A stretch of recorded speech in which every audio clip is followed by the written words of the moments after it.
L-4 filgħaxija l-Parlament approva il-budget għas-sena li ġejja. Dan f'seduta parlamentari li ħadet madwar 5 sigħat. Fl-aħħar seduta għal din is-sena li kienet iddedikata kollha għal budget 2021, il-membri parlamentari miż-żewġ naħat tal-Kamra iżvotaw fuq diversi miżuri minn oqsma differenti mħabbra fit-19 Ottubru li għadda mill-Ministru għall-Finanzi. Fil-waqt li d-deputati tal-Gvern ivvutaw favur il-budget, id-deputati tal-Oppożizzjoni ivvutaw kontra. Niddikjara ħin ta' votazzjoni magħluq, ir-riżultat ta' votazzjoni huwa 36 favur, 27 kontra, il-mozzjoni għaddiet jinfetħu l-bibien. Fil-fatt, il-budget, l-ewwel wieħed tal-Prim Ministru Robert Abela, kien deskritt bħala l-akbar wieħed li qatt ppreżentat minn Gvern Laburista u bruħ soċjali.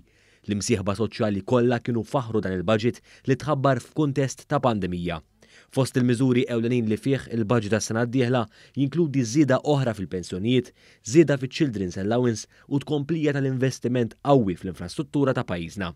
Dan apparti l-miżuri kruċjali brabta mal-pandemija fosthom l-estensjoni tal-Covid Wage Supplement, it-tieni round ta' vouchers tal-100 biex ikomplu jinċentivaw il-konsum u tnaqqis fit-taxxa tal-bol fuq xiri ta' proprjetà. Kif din kienet l-aħħar seduta għal din is-sena, issa l-Parlament se jkun qed jaġġorna għal vaganzi tal-miliet.